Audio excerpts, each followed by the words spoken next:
Right. Okay. Apologies that everyone suddenly had a funny 5 minutes there. You've just had 30 seconds of dead silence. Now, hopefully, this is going to work. Um,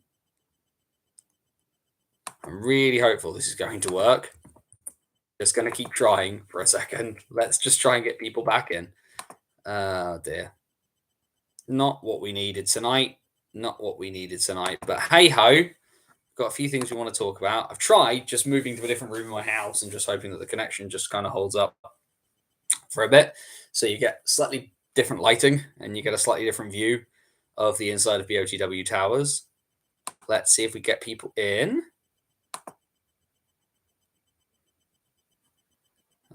We just need to try and get the word out. This is not ideal.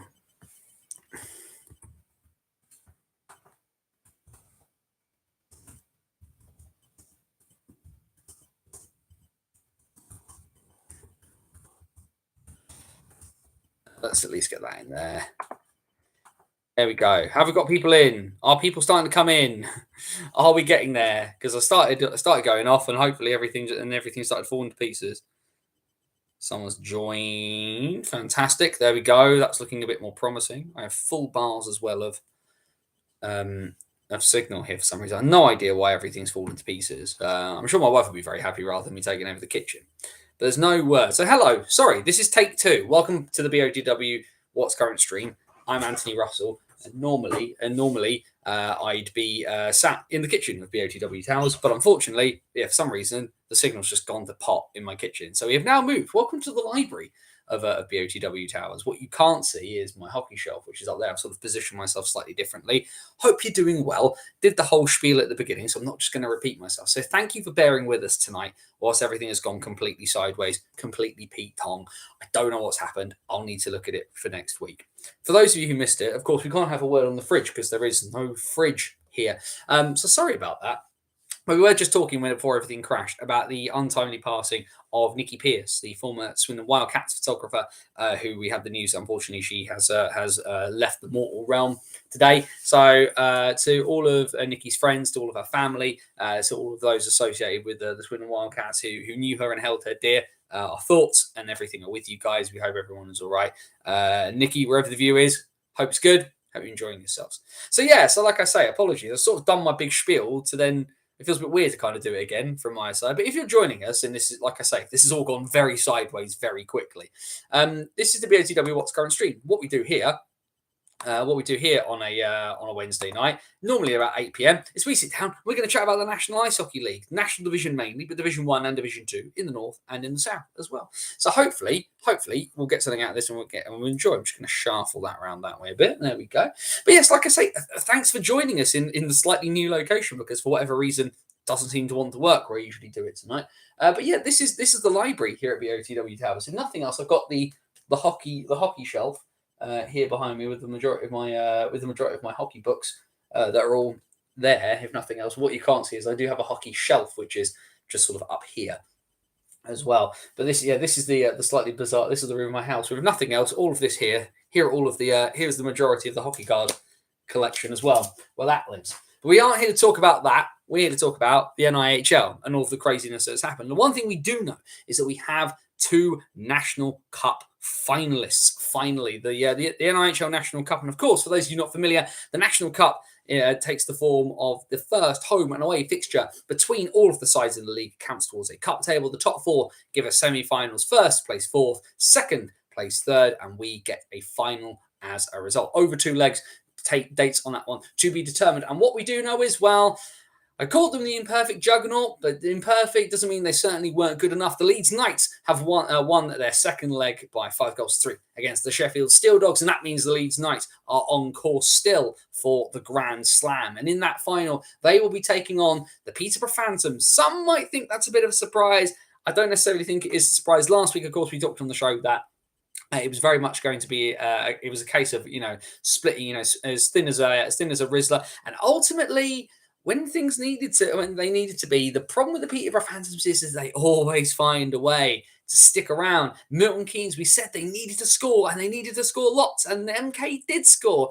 and they level the tie, but they couldn't pull away. Scott Robson in the third period with the ultimately the winning goal that sends Peterborough into yet another cup final, and then a late empty net goal with, I believe, 3 seconds to go, kills off the game, and that means we get Leeds and Peterborough. So the first leg will be should be in Peterborough in the next couple of weeks, and of course with a second leg to be held at the Castle at Ellen Road. Can the Knights keep the Grand Slam on track? Will Peterborough spoil the party? Can Peterborough? Peterborough still technically on for a Grand Slam as well. Milton Keynes, of course, that first bit of silverware that we kind of talked about, they really needed to get, and it's kind of fallen away from them, unfortunately. So, what are the potential ramifications for Tim Wallace as a result?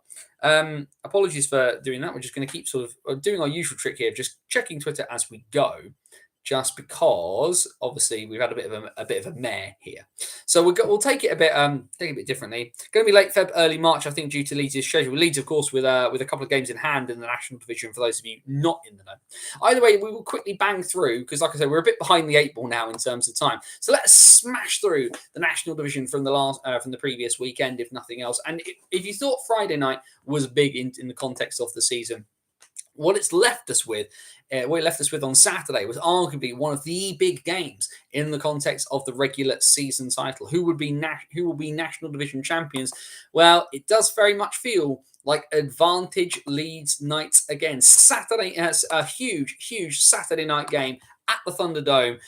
MK Lightning 4, Leeds Knights 5, and Leeds don't just leave it late; they leave it right to the death with a crushing blow. Kieran Brown with a power play goal inside the last minute ties the game at 4-4, and then Matt Hayward with the overtime winner. A huge win in the context of the night season. Not only points ahead, but points ahead with games in hand. A massive statement win. But just looking at that one, so Matt Hayward with the game winner. It was his hat-trick goal as well, 3 for him, and a goal for Tom Barry. And as we mentioned, Kieran Brown with the game-tying goal in regulation. Goals for the Lightning in that one coming 2 from Bobby Chamberlain, 1 from Liam Stewart, and 1 from Callum Field. Now we are trying to be brave on this one. I don't know whether people have had a chance to look at themselves, but the IHA, of course, have changed and they've released Sportle into the wild. So we'll talk about Sportle in a minute.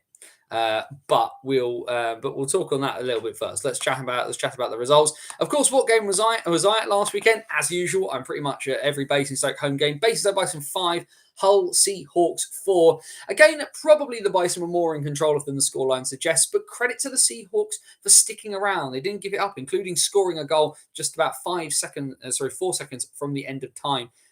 From James Archer, but a very decent performance. 2 goals on the night from Hallam Wilson, not a regular goal scorer. Generally been used as part of the Bison's depth throughout this season. Occasionally been used in all sorts of positions. Been on the penalty kill, on defence, on the power play. But the loss of Aidan Doughty, of course, to that season-ending broken back means that people are needing to step up and fill other spots. Wilson scored 2 goals from exactly the same spot, 1 on the power play and 1 at full strength. Hull just not seeming to keep an eye on the former Bison junior. 2 goals from him, and a very, very solid night as well from Marcel Balach, who was pulling the strings. People will look at this game and think, Gael Lebuele, he seemed a bit quiet, and he seemed a bit quiet across the weekend as well.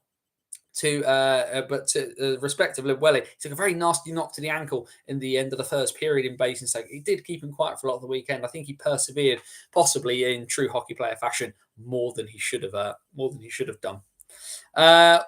But a good game, and like I say, I will reveal now the running with the herd from that game is coming, because we are reverting back to something I like to do every so often. Running with the herd this week, we're going memes edition for the Bison and the Seahawks. If nothing else, I got given a load of chips Bice, and I'm really happy about it. So check out those tweets on the BOTW Twitter at BannersOTW. Elsewhere, a very, very solid win at home for the Swindon Wildcats. They win by 6 goals to 3 over the Bees in this one, and ultimately the Bees were well down on this one. The Wildcats pretty much out of sight by the end of the second period. 2 for 2 for Balin Pokodzi, 2 for Aaron Nell, 1 for Tomasz Malazinski, 1 for Chris Jones in that one, making it, and it was 6-1 before the end of the second period. James Galazzi with the lone goal for the Bees in the first 40 minutes. The Bees stage a mini comeback. They get they get a goal from Luke Jackson and a goal from Brendan Walcombe as well into the bargain, but it is not enough. Swindon well out of sight and control the game to its conclusion. A decent win as well for the Sheffield Steel Dogs. They won 3-1 at home against the Raiders. Not the best of starts there for the Steel Dogs. A goal down after 20 minutes. Sean Barry with the Raiders' lone goal of the night. But Lee Bonner, Alex Graham and Cam Brownlee with the goals to put the Steel Dogs over the line in that one. Sheffield are a really fascinating side because they appear to suffer at times from the same sort of issues that Swindon have suffered with this year in terms of not being as consistent really as they kind of need to be. But they just appear to be slightly more consistent than Swindon, whereas Swindon are properly bipolar, bouncing all over the place. Yeah, quiet weekend for Lubueli. Certainly felt quite a 6-assist weekend for him as well into the bargain. O+6. That's what we've got here in the chat. No offense to the Phantoms, in my opinion, the 2 best teams in the league. I think they're the 2 best attacking teams in the league, Jamie. I don't think I could argue that one with you in terms of offensive firepower. Whilst Peterborough have scored a fair few goals, I think if you're picking attacking weapons individually, I don't think you necessarily. I think what works for Peterborough, is that they are very good as a unit. I think there is better individual players on Leeds and MK. But this is the strength of Peterborough, isn't it? Is the fact that they are a unit, and Slava Kulikov gets them playing together, and they get results. They get the things as a result. You know, I've called them the grinding machine, Peterborough this season, and I stick by it as well. It's big for them as it works. I'd agree, to be frank. Leeds are ridiculous. And MK are not far behind. They are ridiculous. It's very true. What else have we got here quickly? Lipsy. Yes. I've forgotten the young man's first name. Is it Darryl? I've forgotten which Lipsy it was who was called up for Swindon. But he obviously got his first Wildcats appearance, mostly playing for the Wildcats too. Leeds versus MK playoff final will be such value for money for me. They've been by far the best games in the league this season. Dylan, thank you. Nicole, Daryl's his dad, isn't it? Dear me, silly me. Either way, back to the National Division itself, and the last game from Saturday, certainly a huge one in terms of the context of the playoffs. Because, of course, the Telford season has been wretched so far, and their form has been pretty bad. They've been dragged into that fight, and it looks like it's essentially 3 teams for the final 2 playoff spots between Basingstoke and then the 2 teams that met on Saturday in Bristol, the Pitbulls and the Telford Tigers, and a 7-5 win for Bristol. Huge for them on this one, particularly if nothing else in terms of the tiebreaker. Looks like it might come down to the wire between these 3 sides. A couple of goals, a hat-trick, in fact, for Rory Herman, goals as well for Finney House and Vladimir Luka for the Tigers in this one, but goals from Jay Warren, Bailey Harewood, Reece Kelly, a couple from Harewood, Warren and Callie Robertson, and a goal from Reece Kelly, seeing the Pitbulls edge out to the 7-5 win in that one. The lesson we've learned here from Spordle is that it will immediately take you back to the first page of anything, irrespective of when you click on anything, which is really, really irritating. So Bristol then with a decent Saturday. 4-1 Sheffield. I think Spordle missing a goal from the third period. I think Palmer's goal is missing. Oh, good. Spordle really is going well. We'll talk about Spordle in a minute, shall we? Once we get out of the National Division bits and pieces and we don't have to use it anymore. Decent Saturday night for Bristol, but then how did they fare on Sunday? And the answer is not that well. A few scorelines actually on Sunday, going way back into the 80s. But the Steel Dogs with a 9-5 win over the Pitbulls in this one. An absolute stomping. At one point, Sheffield 8-2 to the good in this game. And very, very much keeping everybody well at bay. Now I've clicked on that and the sheet is not loading. This is superb. Spordle doing its level best to just ruin everything today. I really need to get some streaming software, because then what I could do is I could split screen this and you could all see just how frustrating this is. But yes, either way, their goals for the it was 5-2 at the end of the first period. Mason Lipsy and Nick Corrich with the Pitbulls goals, whereas goals from the Steelers coming from Cam Brownlee, Lee Bonner, Vlads Volkanovs, Lee Hayward, and Alex Graham. But then the second period, another one from Bonner, and 2 from Jason Hewitt make it 8-2 after 40 minutes. At that point, the game is very much over as a contest. Bristol win the third period. They definitely don't win the game, though. Josh Shaw with a couple, Elliot Lewis with a goal for the Pitbulls, compared to just the one from the Steel Dogs from Cam Brownlee. But either way, 9-5 is a pretty sizable drubbing for the Pitbulls, and not what they needed on the to continue their playoff charge. What about Telford? How did they fare? Well, they too, unfortunately for them, were on the end of a bit of a shellacking. They lose 8-4 at home against the Leeds Knights. 3-1 down at the end of the first, thanks to Kieran Brown, Cole Shudra, and Zach Brooks. Tom Carlon getting another goal, having recently joined up with the Tigers. In the second period, though, Leeds start to pull away. Zach Brooks, Jacob Witkowski, and Mac Howlett with the goals for the Knights. Vlad Luka with another goal on the weekend, making it 6-2 at the end of the end of the second period. The Tigers, though, they start to stage a little comeback. Vlad Luka makes it 6-3. Rory Herman makes it 6-4. Another goal for Herman since his joining of the Tigers from the Cardiff Devils. But Leeds, as they always do, they just put their foot down and they pull away. Kieran Brown and a late power play goal from Jake Witkowski. 8-4, your final there. Leeds very much on the path to the title still. But what did that mean, of course? And like I say, I'm not biased at all, he says. Ha, ha, ha, ha, ha, ha, ha, ha, ha, ha, ha. Shudra on a two-way Blackburn. Now, that is Tate Shudra, Volio, not Cole Shudra. Cole Shudra very much staying with the Knights. He is Tate Shudra, his younger brother, who's on a two-way with Blackburn now. But yeah, so a loss for Bristol, a loss for Telford, and then the Basingstoke Bison and the Bees that decided to play the style, and they went properly back to the 80s. The Bison win 8-7. They come out on the right side of a 15 goal thriller, and the winning goal coming with just 47 seconds left of the third period. Marcel Balach is the hero after a hat-trick from Zach Milton, as well as got a couple of goals from Alex Sanford and one from George Norcliffe. For the Bees, Brendan Walcombe scores 4 on the night, but it's not enough to get them the winner. So 4 for Walcombe, a goal as well for Dom Gabai, a goal as well for J.J. Pitchley, and Juhal Lindgren actually opening the scoring on the night. For that particular one, which puts the Bison in 7th place with a game in hand and a couple of and 2 points ahead. However, and we'll touch on it, given the fact that the fixtures, will obviously do the fixtures at the end. Saturday in Basingstoke, Bison versus the Pitbulls. Huge game in the context of those last couple of playoff spots. That leaves us with a couple of other games to talk about, of course. And, well, call them the Cardiac Cats, call them the Confused Cats, call them whatever you want, but you've got to call them winners. Swindon with a big 4-1 win away in Peterborough. 2-0 up after 40 minutes, and then all the scoring in this one was done before the 50-minute mark. Reed Sayers, Chris Jones, Loris Taylor, and Tomasz Malazinski with the goals for the Wildcats. The lone goal for the hosts in this one coming from Brad Bowering. Although, despite the fact they'll have lost ground in the title race, you do wonder with the Phantoms, a massive emotional outpouring and a huge game against MK on the Friday night. What does this mean in the context of dealing with Sunday? With all due respect to Swindon, were Peterborough up for this one? Judging by what I've just seen in the chat, no, they were not. So Peterborough fall behind in the league title race, but they do have the cup final to keep themselves warm, at least off of the back of this weekend. And then that just leaves the one game to talk about, which were having lost narrowly in Basingstoke the night before. Could Hull do the business the next night in Romford? Well, Emil Svet gave them a chance. Hull 2-0 to the good in this game early in the second period, but goals from Alex Roberts, Mikey Power, Mateo Gomicic, and Aaron Connolly, because it's always Aaron Connolly, scores to make it 4-2.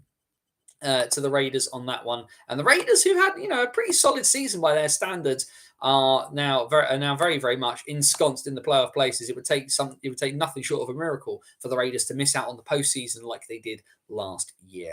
Have a quick look at the chat. Brown 77 points, Cole Shudra 73, Hayward 71, Brooks 68 for Leeds, which is ridiculous. Big win for the Cats, considering we play without Tower and Cowley. Only one big name scored with Malazinski, yeah. Of course, the mention there with all the bits of Bristol. Kane Russell back from his adventures with the Wisconsin Rapids River Kings, and now, of course, signed for Bristol. I did like Tom Graham from the Wildcast view on this one. Jamie Elson, when he sees that Britta's available. Mine. Alex Graham, 28 plus 31 in 25 games. Yeah, ridiculous numbers for the young man. He really should not be at this level anymore. He really should be in the Elite League.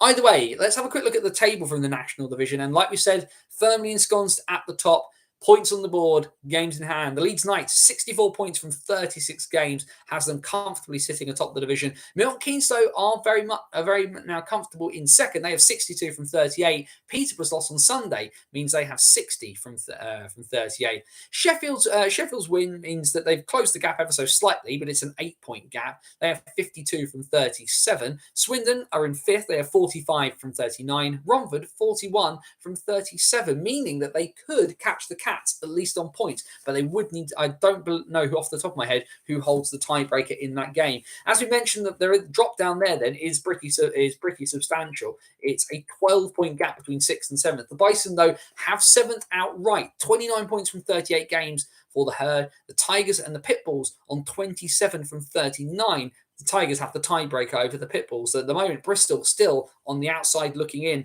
The gap then is down to 9 points. The Bees are in 10th, 18 from 38. Hull firmly on the bottom. The strongest team in the league is holding everybody up. They have 15 points from 39 games. Before we crash on with the rest of the division, divisions, let's have a quick look. Don't think Raiders will finish any lower than 6th. No, you have to agree at this point, Jamie. I think it would take a collapse of epic proportions from the Raiders to finish any lower than that now. Let's just have a quick check as to what's going on. It's people in my mentions going, yes, the feed has crashed. Yep, I know. How annoying. It was all ready and raring to go, and it all just went to hell in a handbasket, unfortunately, didn't it? And I'm now in a completely makeshift setup with bits and pieces. I think that's. But yeah, questions, comments, anything else anybody else wants to bring up. I'm having to sit in a bit. Unfortunately, I've now managed to lose the feeling in one of my feet, which is a bit irritating. Like I say, we're doing things on the fly. I promise next week we'll try and get things working back where we usually do. Just having to sort of sit with my leg at a bit of an unusual angle, so I can't. Has lost some of the feeling there. This is really professional, isn't it? It's going really well. Not our best showing by any stretch of the imagination on this one. Either way, we've done the National Division. Let's bang on into the rest of the NIHL as time is obviously ticking on and we've had to quickly salvage the stream for bits and pieces. And where do we look? Well, we'll start where we usually do and we'll look to our friends in the North, in North Division 1. A fair few games actually in the division across the weekend as teams are trying to catch up. One of those teams, of course, is D-side, desperately trying to catch up from having had to cancel games for a number of weeks. Didn't go too well for them, though, unfortunately. A 10-2 loss at home against the Whitley Warriors. Whitley, of course, heavily pushing for the league title, and a very, very big win for them, considering the fact that they, of course, did lose ground recently against Solway. Solway themselves, they had a pretty impressive Saturday evening, a 9-0 win, shutout win for the Sharks at home against the Blackburn Hawks. That said, just briefly mentioning about the Whitley Warriors, and of course Joe Scott's our friend from NIHL Stats, where we get all of our results and tables and bits and pieces from, because Sportle is still a mess. Mentioning that Dean Holland and Phil Edgar for the Whitley Warriors combined for 9 plus 14 across this weekend in their 2 games against D-side and Widnes. Holland 2 plus 10 on the weekend, Edgar 7 plus 4. The two of them have combined for 104 points in 21 games this season. Quite insane statistics out of North 1 there. Elsewhere from Saturday in North 1, well, the Nottingham Lions finally back in action after having games cancelled because of players and coaching and staff at the Universiade, but not a good start for them either. Billingham with an 8-2 win at the Forum against the Lions. The other game, slightly closer, but the Sheffield Scimitars are still having a wretched season, a 5-3 win for Widnes at home on Merseyside. This one condemning the Scimitars to yet another defeat. Dragons doing well. The game Sunday will be a test. Dragons' first loss at home. Yeah, but Whitley is so high powered that it's not a surprise that they lost on that one. Sunday anyway, not a good weekend for Blackburn. They concede 9 again, although they do manage to at least get on the board this time. It was 9-1 to the Billingham Stars in Lancashire on Sunday evening. For those of you who watched it live on YouTube like myself, not another bad night for the Nottingham Lions. They lose 5-1 at home to Solihull.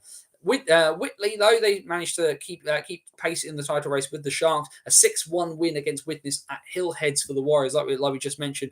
Big weekends for Phil Edgar and for Dean Holland there. And D-side, well, they condemn Sheffield to yet another defeat. 4-2, the Dragons win at Ice Sheffield. And that still means that, unfortunately, rock bottom of that North One table are the Scimitars with just that one win. Sorry, not even one win. They've got 1 point, all season. At the top of the table, though, just because of the venture of having played that extra game on Sunday, Whitley go back to the top of North One for the first time in quite some time. 27 points from their 15 games. The problem is that Solway have got 26 from 14. All Solway have to do is not lose that game in hand, and they will reclaim top spot. Also, mathematically, the two teams have qualified for the playoffs already in North One. Billingham, they're in third after their decent weekend. They have 20 points from 15. Solihull 17 from 14. Now, of course, the Barons now could not catch the Stars if they win their game in hand. Widnes are in fifth. They have 15 from 15. Blackburn 12 from 16 after their very bad weekend for their goal difference. Nottingham are in seventh. They have 8 from 16. D-side have 7 from 9 games played. They're starting to catch up, and they could quite easily get themselves up as high. I reckon they could easily get themselves up to fifth if Widnes start to have a wobble. You feel that D-side might just pull past Blackburn and Nottingham. But at the bottom, well, Sheffield are very much out of the running at the moment. 1 point from 14 games. It is not looking promising for them on that front. We quickly get other bits and pieces for South One. Have Lions got 2 home games this weekend? They're certainly playing on the big pad. They do have 2 home games this weekend. Apologies, I forget who they're playing on Sunday. They're definitely playing the Sheffield Scimitars on Saturday on the big ice. I'm interested as to what the Lions do there, because to my knowledge, they don't have a camera to film the big ice, so they might have to worry. We've seen teams this season fined for not recording their games, so the Lions need to figure out what they're going to do there. Well, I've highlights out this weekend of Lions game, Widnes game, and Hawks game. Good to hear. Good to hear. Silly penalties kills off the Shims flow. I mean, unfortunately, that's kind of been their story. They just don't seem to be able to do it. It almost feels like they've sort of got into the habit of losing now, Volio, and that's what's going to cost them a little bit. South One, then, which is always, as we've noticed across the season so far, has very much been a case of who can keep up with Streatham. The answer so far is nobody, but we're having lots of fun with it. A very big win on Saturday, and something of a surprise: the Romford Junior Raiders knocking off the Invicta Dynamos, an overtime win for the Raiders in Romford, denting Invicta's hopes of getting themselves slightly higher up the table. Slough, who've always been hanging there or thereabouts, they get a very decent win. 6-0, the Jets win at the hangar over the MK Thunder. Another overtime win though for the Solent Devils. They did it last weekend, late against the Oxford Stars, and they do it at home against Chelmsford again, 6-5. And Solent, who really do look like they're the team who could possibly, if something went awry, rein Streatham in, managed to get an extra point on the board on Saturday. Chelmsford, though, they definitely had a better Sunday. They get 1 point out of Solent which is tough enough to do. But they win 8-3 at home on Sunday against the Oxford City Stars at the Riverside to give them at least a 3-point weekend. MK, well, obviously they've been hit by Tom Carlin and Gareth O'Flaherty leaving to go to the Telford Tigers, but not a great weekend for them. 0 points for them. They lose 7-2 at home to Invicta, who get themselves a 3-point weekend. And then the league leaders, Streatham, were in action. And well, Romford, they didn't have a good Sunday on the high road. A 6-1 win for Ben Painter's side, keeping them well in control of things when it comes to the South. I'm sure John and Chris will come up with a plan on filming, especially with Panthers versus Steelers later in the day.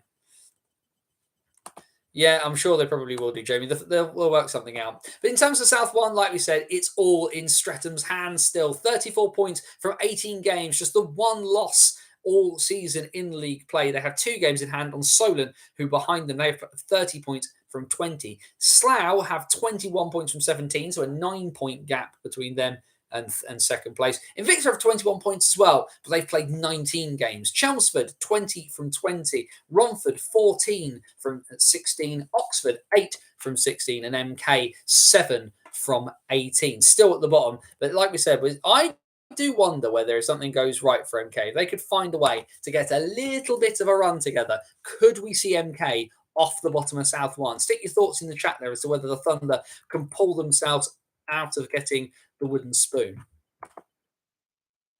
Into North 2 then, and as a couple of games on the Saturday there. Certainly an important one for the whole Jets, knowing that they had a big weekend. They had 2 league games compared to the Telford Tigers, who are only in cup action across the weekend. So Hull needed to make use of their games in hand. They certainly did it on Saturday. A big 9-1 win at the World's Most Versatile Arena for the Jets over the Bradford Bulldogs.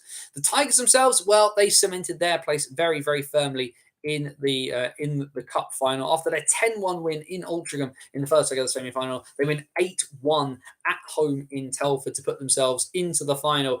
The Tigers and the Jets will go back to battle for the North 2 Cup. The other game from Saturday, a 4-3 win in the Sky Dome for the Coventry and IHL Blaze against the Sheffield Titans. The Blaze have actually been on a relatively decent run of form. They did lose to the Titans a couple of weeks ago, losing 3-2 in overtime up in Ice Sheffield. But I make that 3 wins from the last 4, 7 points from the last 8 for the Blaze. We're starting to get a bit of a rhythm going, so fair play to them for that.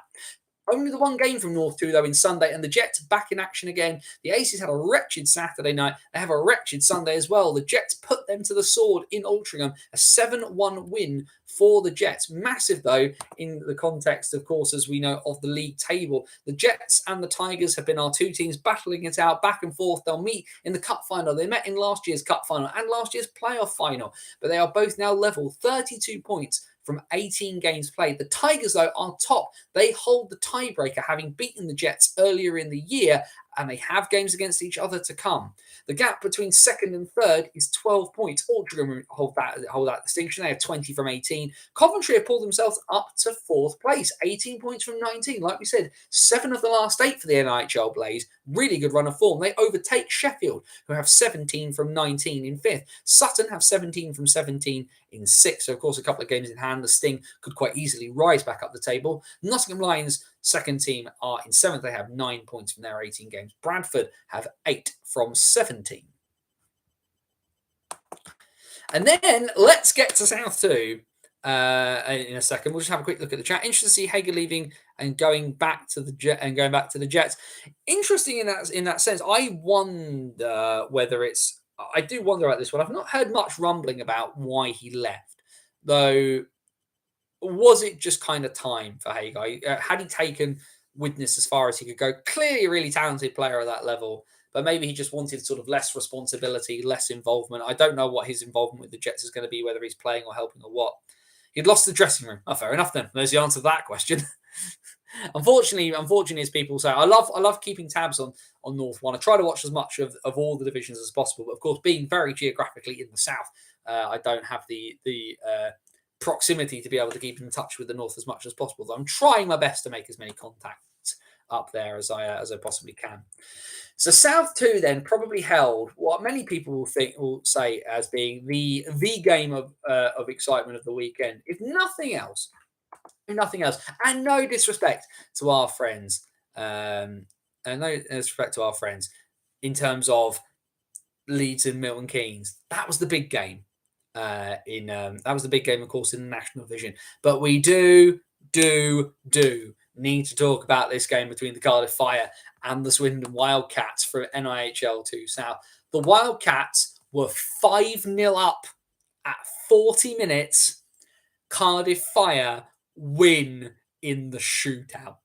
6-5, the Fire win it. If you've not seen the video on the Cardiff Fire social media and a bunch of other places, I beg you to watch it.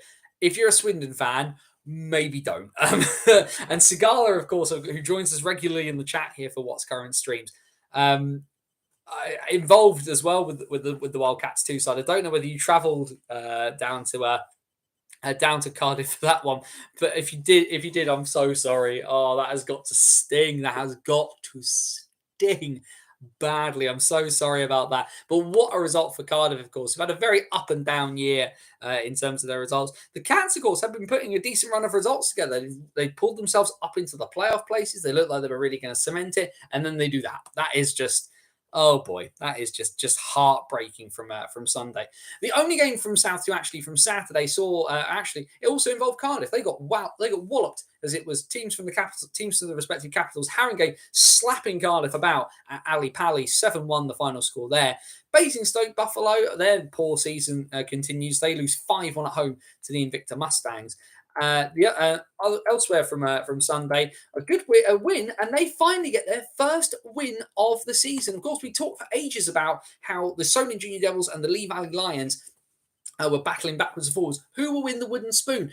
Well, Solent Devils get their win. They lose at home to Lee Valley, and we thought maybe that was it in terms of the wooden spoon. But a 9-4 win for Solent away in Oxford against the Rising Stars means Lee Valley, despite having that win, are back to the bottom of South 2. Solent now have 3 points on the year. The other big game in the context of the title, though, was at the Spectrum. Last year's champions, the Grand Slam winners, the all-conquering monolith that was the Guildford Phoenix. Now, not quite as powerful as they once before, but still very much there or thereabouts. But a huge 3-2 win against the Streatham Blackhawks means that Guildford are very much back in the title race. It is, however, still very much Haringey's to lose at the moment. They still sit atop South 2, 31 points from 18 games. Guildford now 27 from 17, but there's still enough of a cushion there for the Huskies. The Pitbulls, who are certainly playing this weekend, they have 26 from 16. Streatham now 26 from 18. That defeat against Guildford, a real setback to their title aspirations. Invicta 23 from 17. Peterborough 20 from 15. Swindon, despite they do at least get a point out of that game in Cardiff, they have 17 from 16. The Fire get themselves up into 8th spot now, though they have 16 points, but they have played 19 games. They have played 3 more than Chelmsford behind them in 9th. Chelmsford 12 from 16. Oxford 12 from 18. Basingstoke 4 from 15. Solent 3 from 15 now. Lee Valley 2 from 12. So there is a chance for the Lions if they could find some magical way to win a couple of games, to overhaul themselves and not finish at the bottom of the table. We've done it, and we've done it with time, a little bit of time to spare. We have covered and talked about every game across all the divisions of the NIHL structure. So the entire evening of revision actually seemed fun and joyful, unlike that frustrating result. Don't worry, Pitbulls and Warriors this weekend will bounce back. Might struggle a little bit against the Pitbulls there, but that Warriors game should be a very, very interesting one. We at DTP tend to cover the north. Well, you are very northern based, is my understanding, good sir. So I would, I do try my best to kind of cover everything, and certainly, certainly trying to do even the south from down here. On the south coast can get very very frustrating, but we do what we can.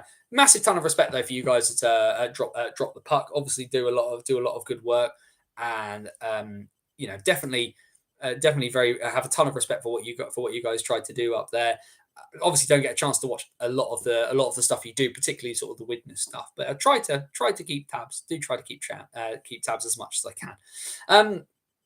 But yeah, there we go. We've gone through the whole lot, and admittedly, we have kind of rushed through it because of the tech flubs we had earlier this evening. Thank you very much for kind of bearing with us. I will endeavour to try and figure out what went awry, and I think it's potentially just due to some bits and pieces. I think I might have just positioned things just in the wrong place. I might have to just check the router as well for next week. Although, what do we think? Do we like the library? Do we prefer the kitchen of BOTW Diaries? Do we prefer the words on the fridge? Do we prefer the books? What do we prefer? Because I'm very amiable to moving bits and pieces around. We certainly, what I will do very quickly, I will just adjust my position, just because we can pull something off of the hockey shelf very briefly. That's what I'll do. Certainly one of my more favourite things that we've got here as we are in the library is my Tim Hortons Alex Ovechkin stick. It's amazing what you can find on eBay, but certainly I do, as a Capitals fan, I do very, very much enjoy that one. But the hockey shelf at the moment looking pretty decent, and I'm very, very happy. Bits and pieces, pucks. What have I got up there? I think probably the most unusual thing we have on the hockey shelf. This is just moving one part of it. The most unusual thing, certainly the hardest thing to get, because I don't think I've seen it anywhere else. But this was sent to me when I first got into hockey. But this is the oddest thing we have in the collection, which is a Milwaukee Admirals Pekka Rinne bobblehead, which was given out. I can't remember which game this was given out at, but I had a friend of mine, Stephanie Moraro, who used to do radio bits and pieces for the Admirals, who stuck this in the box and sent it across. Sent it across to me. And I've been a very big Pekka Rinne fan since he came into the league as a result. But yeah, I have. It's It's a bit of a strange thing to have, but it's a lot of fun. Definitely different. I had to go for a bit during the D1 talk. Could you discuss the return of Owen Bell? He told Nicky Watt he wants to test himself in the national. I wonder if Invicta is a pit stop before. I would certainly believe it is, Sigala. I definitely would believe that. Apologies, we're just going to put Pekka back in his space, along with my Canadian coin I've got there. Owen Bell, yeah, him going back to Invicta, coming straight back to Invicta was a bit of a surprise, particularly because of Kane Russell going straight into the national. Although that might just be to do with Owen's situation. I'm interested that maybe that Basingstoke or the Bees or Romford didn't kind of get on his case, particularly Romford as well. Where you consider that Owen's sort of Kent based. It's not the hardest thing in the world, but it could why has he come back? He wasn't performing particularly badly for the Hershey Cubs. Then there's a variety of reasons why people come home at this kind of time when they do. And ultimately, maybe the thing for him is he just kind of wants to be at home at the moment. And actually, one of the things for Bell is he will be able to show up and show out quite a bit for the Dynamos. You have to think that he's going to be able to step in and become very much, if not number one, then number two guy on the back end pretty much straight away. Particularly as well, where you've got things like the cup final coming up for the Dynamos, a playoff push coming up for the Dynamos. Getting Owen to come back and play for them is very, very important for them. Jamie, attendance is still stable in the National League at Christmas. Yeah, and actually, this was something that I was interested to. Normally, it's you, Jamie, in our chat who will kind of poke the head above the parapet about attendances, but so certainly attendances have visibly, certainly even in Basingstoke. We obviously know the issues with the rink in Basingstoke, but they've been visibly up since Christmas time as well. Phantom's attendance definitely up recently. Yeah. Attendances in North 1 and 2 certainly increased versus last year, then stable post Christmas. Great to see. All North 1 teams selling out seats each week makes great atmosphere. Yeah, and the thing I find interesting as well about North 1, but especially because North 1 compared to South 1 is very much more a pay-to-play league. There's less teams kind of giving guys a chunk of money to kind of play in it. But certainly it feels like the gaps in some of the attendances, and actually, sort of the overall quality of both of those leagues is kind of coming closer and closer together. We obviously knew of the quality of Solway and Whitley, and the thing with North 1 is that that's very much still there to see.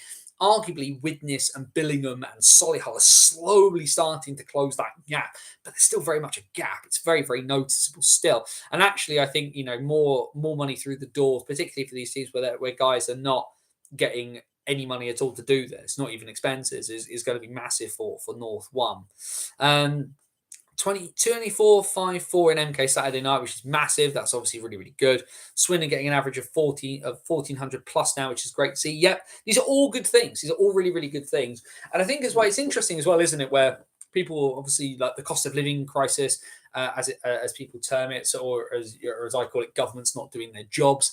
And people are needing to be very, very cautious about how they spend their money. So but I think the flip side of it is that people are needing entertainment as a result.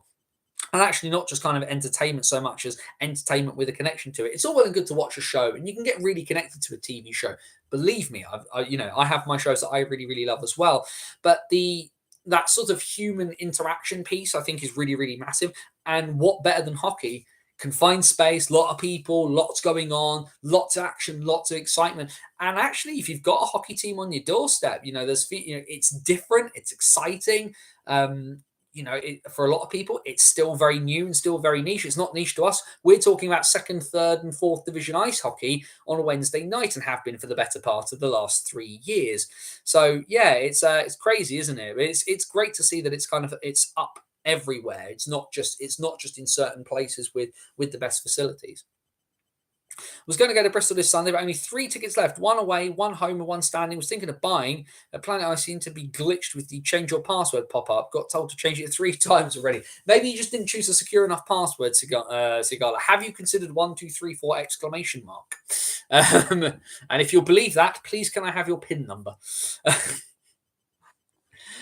Either way, we're getting towards the end of the stream because it's heading towards 9 o'clock. What we'll do, you guys think of the other things you want to talk about, questions, comments. End of the stream, folks. We do kind of go a bit freeform. So if you want to talk about the Elite League, let's do that for a bit.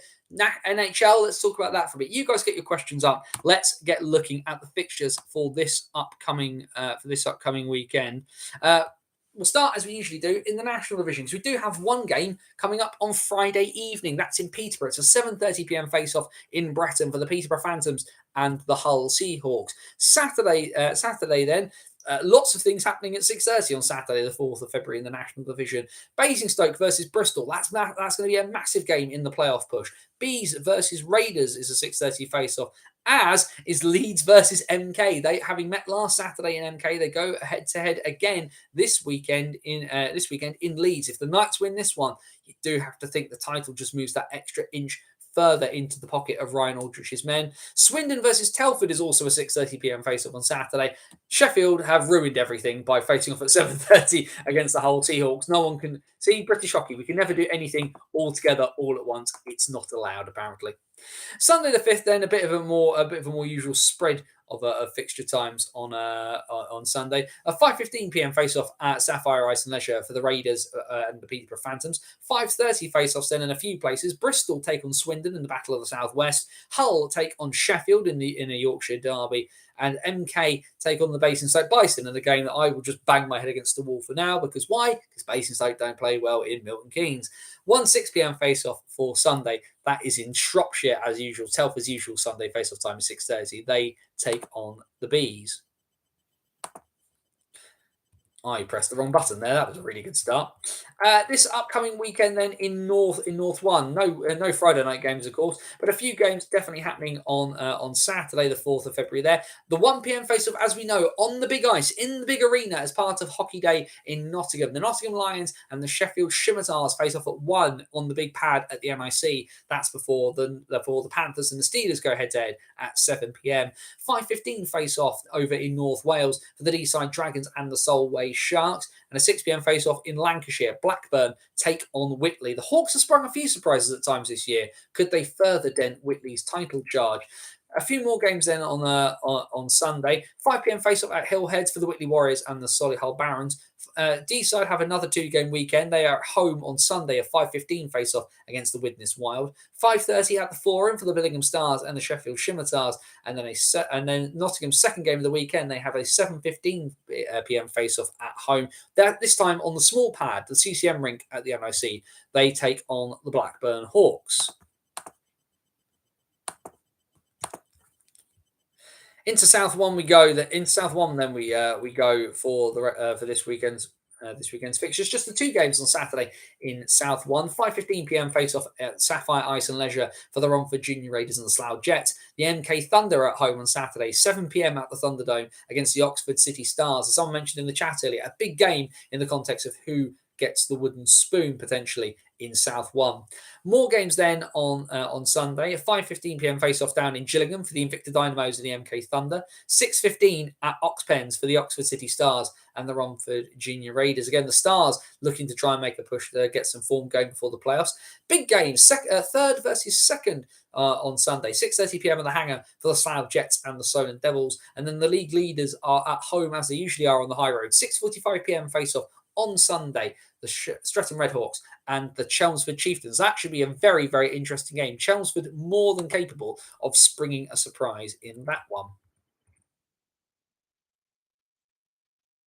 Into North 2 then, just the 2 games on Saturday in North 2, and it's a bit of an uphill task for the bottom of the table Bradford Bulldogs. They take on top of the table Telford Tigers at 4:45, and then a 5:30 p.m. face-off at the world's most versatile arena. The Hull beat Altrincham 7-1 in Altrincham last week. How will things go this week in the East Riding with the Jets and the Aces face off at 5:30 in Hull? On Sunday, then, a 4:15 p.m. face-off in Altrincham for the Aces. They take on the Sheffield Titans. A 5:10 p.m. face-off for the Sutton Sting. They take on the Bradford Bulldogs. And a 7 p.m. face-off at the Sky Dome for the somewhat streaking Coventry NIHL Blaze. They take on the Nottingham Lions second team. And then, of course, will we see more heroics, the kind of that we saw from the Cardiff Fire this upcoming weekend in South 2? when we eventually get to it. There we go. Quite a few games actually on Saturday, all being said. 5:15 p.m. face off on Saturday down in Kent for the Invicta Mustangs. They take on the Streatham Blackhawks. 5:30 p.m. face off at the Riverside for the Chelmsford Warriors against the Solent Junior Devils. Can the Devils get back-to-back wins for the first time in quite some time?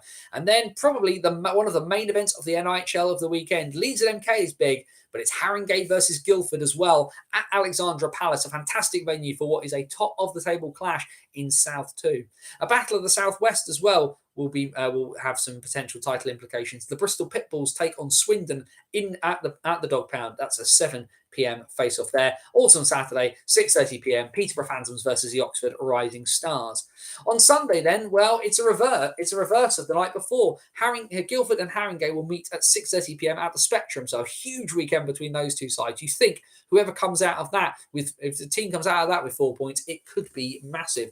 Another game that could also be massive towards the bottom end of the table. Basingstoke versus Lee Valley. Now, Basingstoke have had a really, really bad year, and Lee Valley have at least managed to get some points on the year. Could the Lions spring a surprise in Basingstoke? No confirmed face-off time for that one. We assume it'll be somewhere between 6 and 6:30.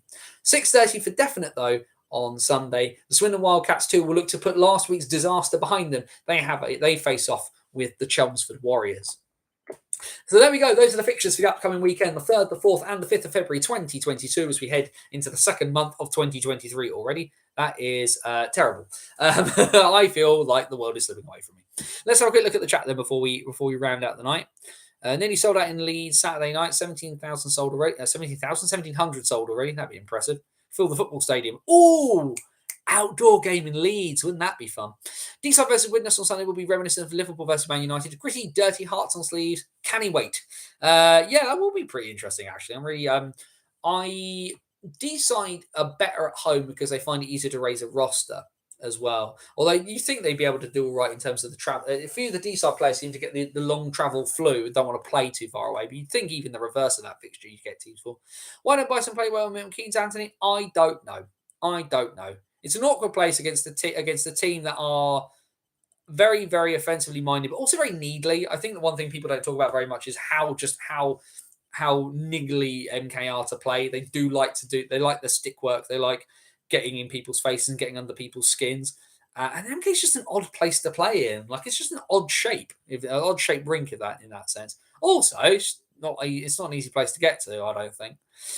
Floyd Taylor testimonial fourth winning testimonial in a very short space of time. Well, this is the thing of having a core together for so long, Sigala. Yeah, it's one of Aaron Nell's great strengths is he's managed to keep good players around for a while. The problem with that is kind of what you saw actually before MK went to the Elite League. Your core can kind of get a bit stale, and sometimes you need that turnover to kind of revitalise stuff. But, Floyd Taylor, well deserving of it. I believe Invicta are back to full capacity on Sunday as well. They are. They did mention this. They got all of their seats back. Read about the aftermath of Solent versus Chelmsford. There was obviously a rumour. We won't talk about it too much because apparently it's not true. I've not heard anything come out of that as being legitimate about some defacement of one of the changing rooms in Gosport. Certainly, knowing what Solent are like as an organisation, if something had happened, they'd speak on it, and they'd speak on it pretty vehemently. So I'm interested. From my understanding, that has not been substantiated about Chelmsford defacing a dressing room. So I'm not going to mention that one any further on that front. Anyway, we're past 9 o'clock. Tech flubs and all, thank you for sticking with us across the show today. But final call, anyone, questions, comments, anything anybody else wants to mention?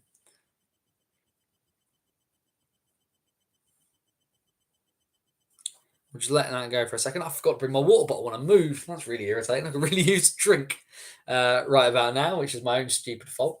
The one thing I will say, and I've left it next door, is I might just open them by myself. I might open them on stream. But I've had another load of hockey cards turn up. I got myself the last sort of purchase of Upper Deck Series 1 has turned up. So I've got a tin.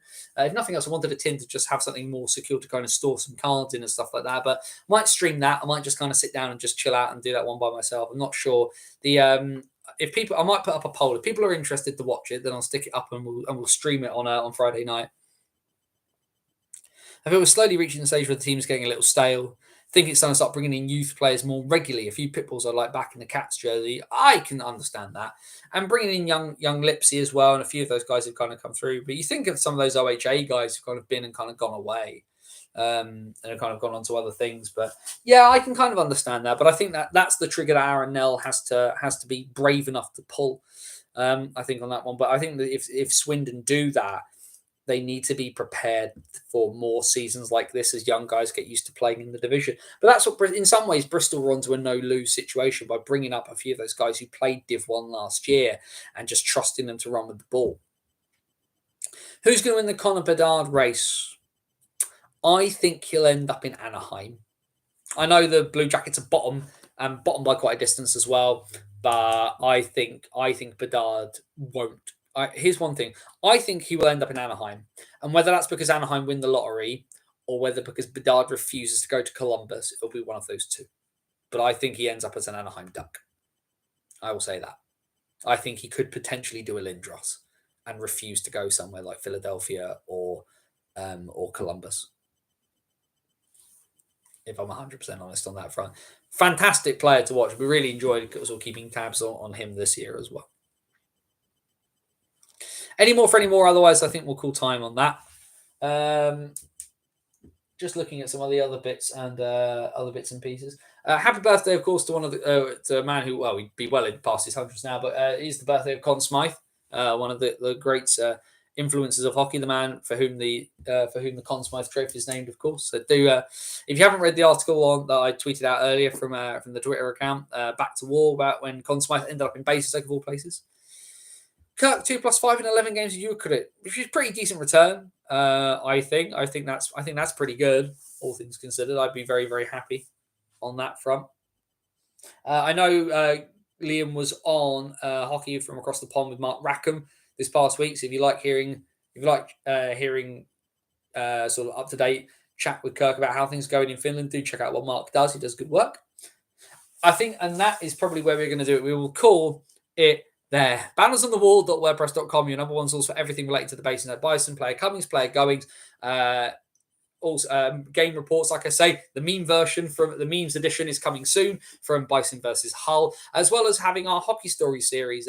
Weird, wonderful, and wacky tales from the world of ice hockey, usually with a bit of a British twist to it. But of course, we go as far back as the 19th century up to the present day. Players, officials, crazy stories. The man who designed the Canadian flag, the Second World War, behind the Iron Curtain, absolutely anything. Long form pieces of all stripes from the NIHL to the NHL, because like I say, we've even spoken to someone working in the NHL for this thing at the moment. So if you've not read those are all there as well. As the back catalogue of the old BOTW podcast is there, and you can download our free ice hockey tabletop simulation game, Dice Hockey. That is there for free to download over on the website. But if you do enjoy it, please do think about chucking a couple of quid towards Parkinson's UK. That'd be very much appreciated. But like I said, it's free to download and you can play it at home nice and easily with your family.